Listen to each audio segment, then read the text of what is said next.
Olá, pessoal, tudo bem com vocês? Nós vamos para a aula de inflamação e vamos saber diferenciar inflamação aguda de inflamação crônica. Então, esse é o tema da aula de hoje. Então, inflamação vem do latim inflamare, que é a reação de tecidos vascularizados a um agente agressor que é caracterizado pela saída de líquidos e células do sangue para o interstício. Então, você tem uma movimentação intersticial e de células que são de defesa para auxiliar não só no combate daquele processo inflamatório ou infeccioso, caso tenha algum tipo de infecção, mas também para conter esse processo. Nós temos como principal característica de inflamação o aumento do fluxo sanguíneo. Então, existe um processo chamado diapedese, onde nessa diapedese você acaba tendo a migração de células brancas que vão sair do vaso sanguíneo e vão diretamente para o seu tecido conjuntivo, para ter funções específicas. Então, por exemplo, a pessoa acabou brigando, levou uma facada, um exemplo. É claro que essa faca ela não vai ser esterilizada, você acaba tendo um processo até infeccioso e inflamatório.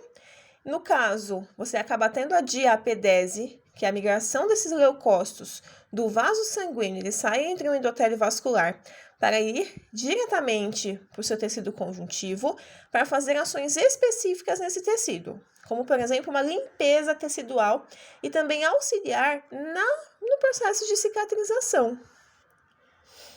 Então, os leucócitos em diapedese, é claro que precisam de diversos tipos de mediadores químicos que vão aumentar a permeabilidade do vaso sanguíneo. Aumentando a permeabilidade vascular, você acaba tendo esse processo completo de diapedese. Então, você acaba tendo micro-organismos, parasitas, agentes físicos e químicos ou também reações imunológicas. E esses tipos de reação vai atuar no tecido e promover a liberação de mediadores inflamatórios.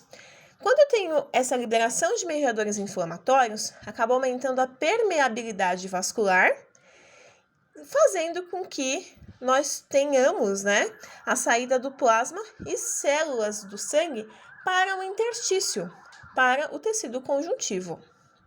Quando você elimina um agente inflamatório, reduz a liberação de mediadores pró-inflamatórios. E aí você acaba tendo o predomínio de moléculas anti-inflamatórias. Então é assim que funciona. Quais são os sinais da inflamação, também chamado de sinais cardinais da inflamação? Quais são esses sinais? Então nós vamos, na verdade, relembrar, porque vocês já tiveram aulas de imunologia, possivelmente. Então, nós temos aí o calor, o rubor, ou vermelhidão, o inchaço ou edema, a dor e perda de função, que pode ou não acontecer. Então, esses são os sinais clássicos da inflamação, são os mais marcantes e podem cair, por exemplo, em concursos públicos, residência multiprofissional. Geralmente, eles perguntam dos sinais da inflamação e por que eles ocorrem. Então, por que eles ocorrem? Você acaba tendo um aumento do fluxo sanguíneo. Quando você tem aumento do fluxo sanguíneo, você acaba tendo uma vasodilatação, o que aumenta a sua permeabilidade vascular. Esse aumento do fluxo sanguíneo faz com que você tenha um rubor, uma vermelhidão, e um calor diretamente desse tecido.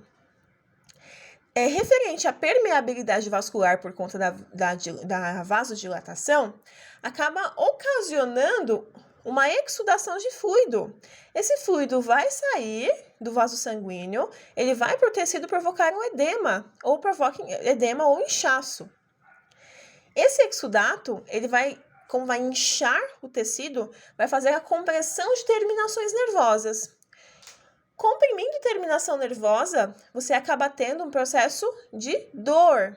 Dor muito intensa por conta do edema, inchou, pressionou o nervo, você acaba tendo dor. Além disso, você acaba tendo a migração de leucócitos, formação de granulomas, né, quando você tem essa união de vários tipos de vários leucócitos juntos para tentar combater esse processo, e o reparo tecidual. Muitas vezes, se você tiver algum tipo de processo inflamatório ou infeccioso, são diferentes, mas depois eu explico para vocês, você acaba tendo perda de função. A perda de função, ela nem sempre acontece, gente, no processo de inflamação, tá bom? Mas ela pode acontecer, porque se a pessoa estiver com aquele membro, por exemplo, inchado, demasiado, com dor, com vermelhidão, acaba tendo uma dificuldade maior em movimentar um braço, uma perna, por exemplo. Então, a inflamação ela faz parte da defesa do organismo, uma coisa natural do nosso organismo. E nós temos componentes vasculares, celulares e muitas substâncias solúveis que vão fazer parte desses sinais cardinais de inflamação. Todos eles são super importantes e vão indicar que a pessoa está, com o tecido da pessoa que foi acometida, está em reparo. Então, houve um dano tecidual, porém ele está reparando. Isso é muito, muito importante. Como benefício, principalmente nós temos a limitação de patógeno, no caso de processo infeccioso junto com o processo inflamatório, a sobrevivência, recuperação e reparo tecidual. E é claro, gente, que nada em excesso é bom. Então, se eu tenho um processo de inflamação extensivo, prolongado, que não tem nenhum tipo de regulação, ele pode ser prejudicial. Então, o excesso de inflamação no organismo pode provocar doenças como esclerose múltipla, por exemplo, um acidente vascular cerebral, Alzheimer, vários tipos de patologias, com artrite reumatoide, e até mesmo a inflamação ela está muito correlacionada com doenças metabólicas, como diabetes, como hipertensão e obesidade, com condição de obesidade. Quais são as células que são envolvidas em processos inflamatórios? Eu vou passar para vocês as células e vou fazer um resumo do que como realmente elas são importantes no processo inflamatório. Então, o macrófago vocês já conhecem e são importantíssimos porque fazem fagocitose, possuem moléculas de MHC classe 2 que fazem a apresentação de antígeno para linfócito T, liberam citocinas inflamatórias e, quando ativado, eles vão acabar mudando o tamanho, a quantidade de grânulos, a capacidade de se espraiar, a aderência e a capacidade de fagocitose. Então, ele fica bem ativo, fica bem interessante para combater processos infecciosos também. Já os neutrófilos, que são aqueles polimorfonucleares, possuem núcleos segmentados. E acho que vocês já ainda lembram, né? Referente à hematologia. O citoplasma tem vários grânulos e são importantíssimos para fagocitar e fazer a digestão de agentes estranhos. Eles, é interessante que eles são os primeiros a alcançar a área de reação, os primeiros a conseguirem fazer a diapedese, migrar do vaso sanguíneo para o interstício. Muito importante, ele faz uma migração desencadeada por quimiocinas, principalmente L8. Se estão mortos, eles podem liberar as enzimas lisossômicas que estão dentro dele. E se esses neutrófilos acabam morrendo, acabam provocando lesão tecidual. Os mastócitos vão ter receptores da porção FC da IgE. Eles são importantes porque liberam grânulos de histamina, fazem a degranulação. São muito importantes no caso de processos alérgicos. Eles podem provocar uma reação de hipersensibilidade muito intensa. Eles em excesso não são bons, porque em excesso você acaba tendo o quê, gente? Você acaba degranulando essa célula, você libera histamina e outros mediadores químicos, e você acaba tendo um processo inflamatório muito intenso, tá? Além disso, eles vão liberar prostaglandina, leucotrieno, várias quimiocinas e também citocinas pró-inflamatórias, tá? Uma curiosidade, quando você está com alergia, você acaba tomando, né, dentro de várias medicações, o antihistamínico. Antihistamínico vai fazer o quê, gente? Claro, cada um tem um mecanismo de ação, mas os mais comuns fazem e impedem a degranulação, a liberação desses grânulos de histamina dos mastócitos, evitando que você tenha a reação de hipersensibilidade. Os basófilos têm um núcleo lobulado, possuem receptores para a porção FC da IgE e também para porções do sistema complemento. Vão liberar histaminas e podem se acumular nos tecidos quando existe um estímulo de resposta estilo TH2. Já os eusinos, os eosinófilos, são granulócitos que têm núcleo bilobulado, têm grânulos no seu citoplasma e eles produzem um fator ativador de plaqueta e derivados de ácido araquidônico, como prostaglandinas, leucotrieno e tromboxanas. As células dendríticas, super bonitas, né?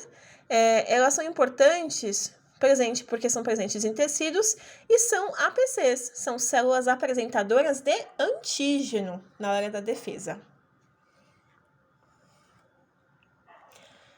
As células endoteliais, plenas, super lindas. Esse endotélio ele vai ser estimulado por citocinas inflamatórias, como IL-1 e TNF-alfa, que são citocinas liberadas pelos leucócitos, né? Interferon-gamas, quimiocinas e também por variações de pressão e fluxo sanguíneo. A presença de histamina, prostaglandina e leucotrienos também pode fazer com que tenhamos a ativação de células endoteliais. Então, após a ativação das mesmas, elas vão acabar produzindo substâncias que vão atuar na coagulação e também atuar nas aderências de leucócitos. Uma coisa interessante é que quando você tem um processo hipertensivo, acaba tendo muitas vezes um aumento da pressão, acaba danificando esse vaso e ativando o processo de coagulação nesses vasos, tá? Então, por isso que é importante o controle da pressão sanguínea. Então, os fagócitos são agentes infecciosos que vão penetrar no epitélio e entrar no tecido subepitelial. Os macrófagos que são residentes, eles vão reconhecer o patógeno e produzir interleucinas, citocinas inflamatórias. E TNF-alfa e IL-1 vão estimular células endoteliais a expressarem E-selectina e P-selectina. E E-selectina, P-selectina são super importantes proteínas de adesão que vão auxiliar naquela diapedese, que é quando o leucócito vai caminhando lentamente ao vaso até conseguir sair do vaso sanguíneo. Também vai produzir enzimas lesivas, citocinas inflamatórias e radicais livres de óxido nítrico. E aí, os radicais livres de óxido nítrico, principalmente, vão provocar uma lesão associada à resposta inflamatória. Então, gente, a inflamação é boa? Claro que é, em dosagem correta. Se eu tenho um processo inflamatório muito intenso, eu acabo tendo, na verdade, um processo prejudicial à saúde do meu paciente. Vou falar um pouquinho sobre mediadores químicos da inflamação agora. O primeiro é a histamina. Ela é sintetizada a partir da L-histidina, vai provocar uma vasodilatação, aumento de permeabilidade vascular, contração da musculatura lisa, principalmente brônquica e gastrointestinal, tá bom?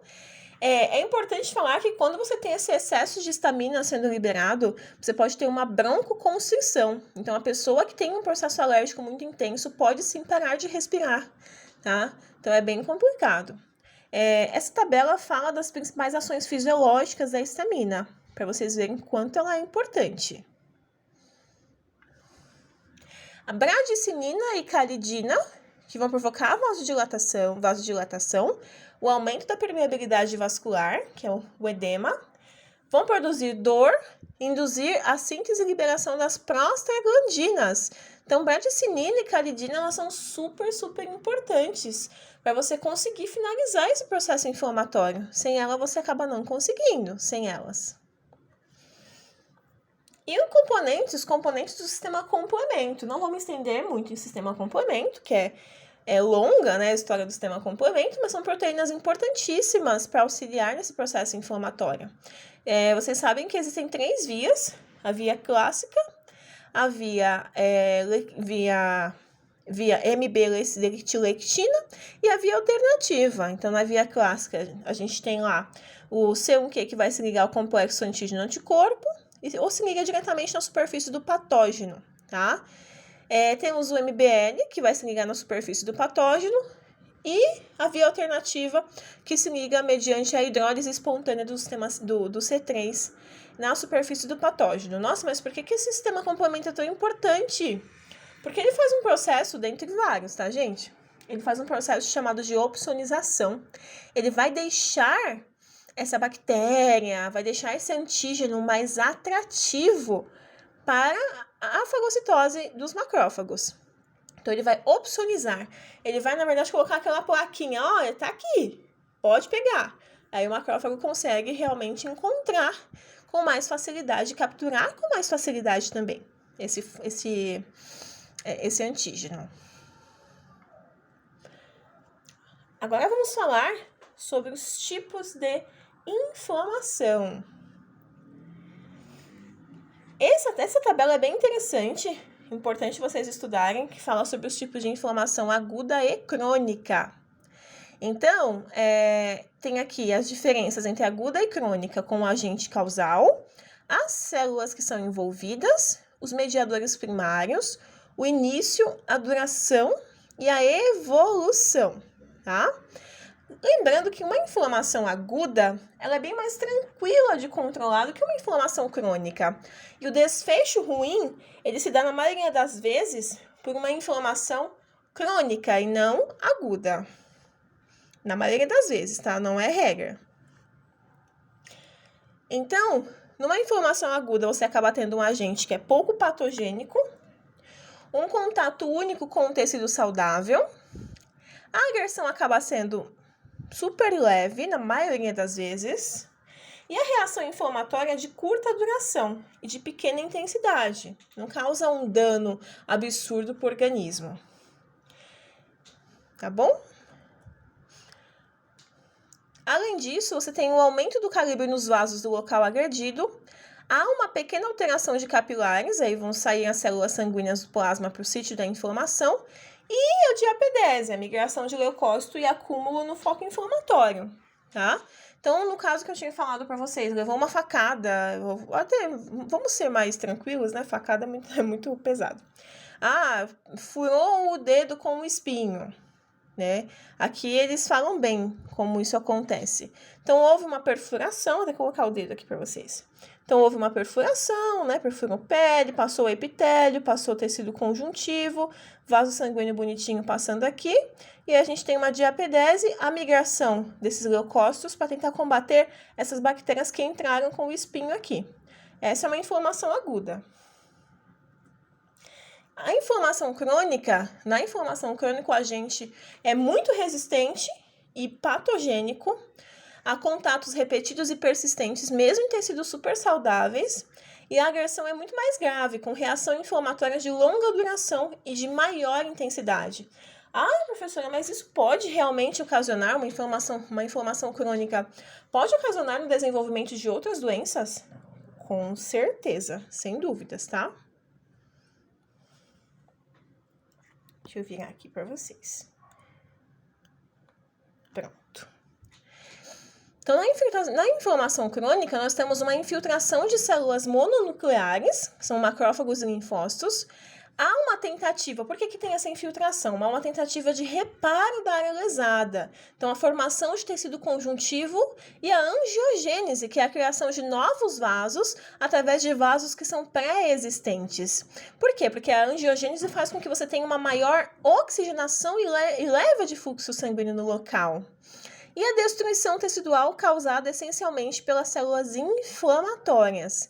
Esse granuloma de corpo estranho, ele é formado geralmente quando você tem algum tipo de corpo estranho no seu organismo. Falar corpo estranho no seu corpo, fica esquisito, né? Corpo estranho no seu organismo. Vou dar um exemplo de, o médico esqueceu uma gaze na barriga, numa cirurgia.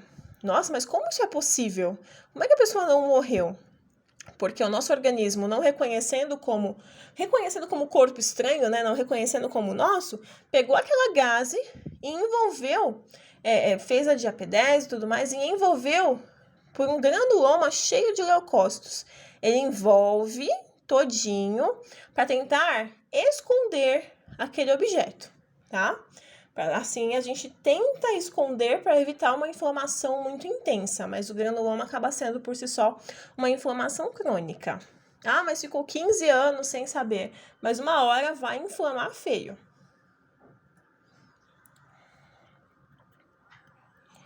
Nós temos aqui também 2 tipos de inflamações. É uma inflamação que tem uma resposta benéfica, bacana, legal, e uma inflamação que tem um desfecho não muito bom, né? Na verdade, ruim, que é uma resposta não benéfica. Uma inflamação com resposta benéfica traz a proteção. Por quê? Porque o processo inflamatório, ele acontece quando micro-organismos que penetram nas mucosas e nas feridas vão ficar tomando conta mesmo do local. E esse processo inflamatório vai impedir a proliferação e a disseminação de infecções. Também ocorre a cicatrização, que é a cura e reparo de lesões, que é fantástico. E desencadeia, gente, a imunidade adaptativa. Por quê? Porque você acaba tendo um mecanismo de defesa, estabelecendo uma imunidade específica. Então, acaba tendo uma proteção a longa data, uma resposta benéfica. E quando há uma inflamação com resposta maléfica? Então, o processo inflamatório interfere na função do órgão acometido, você acaba tendo uma condição mais ameaçadora do que a agressão inicial que determinou. Sabe aquele negócio de matar uma formiguinha com um canhão? É isso que acontece, tá? Em resposta maléfica ou resposta crônica mais intensa, exacerbada. Você acaba tendo uma fibrose tecidual. Quem estudou patologia sabe que histologia, né? Que fibrose não é legal, porque você acaba perdendo parte da função desse órgão. A perda do controle homeostático na resposta, que vai assumir a inflamação de um papel destrutivo e maléfico ao organismo. Então, não tem mais homeostase, acabou o equilíbrio. E aí, qual é o problema disso, gente? Você acaba tendo uma resposta exacerbada que vai destruir o seu organismo ao invés de auxiliar. Exemplo: glomerulonefrite, autoimune por imunocomplexos, as artrites reumatoides, o choque anafilático, granuloma contra ovo do Schistosoma mansoni. Então, existem vários tipos de respostas imunes que podem ser exacerbadas e provocar até mais danos do que o próprio antígeno. É bem complicado. Tá bom? Como de costume, deixei as atividades para vocês no final. Vocês expliquem com suas palavras quais são os sinais da inflamação. Tá? Então, dor. Por que acontece dor? Calor, rubor, edema, perda de função. Por que isso acontece? Tá? Pode fazer no formato de tabela, de mapa mental, do que vocês quiserem. Ou escrever. Diferenciar inflamação aguda de inflamação crônica. E qual é a relação entre doenças autoimunes e inflamação?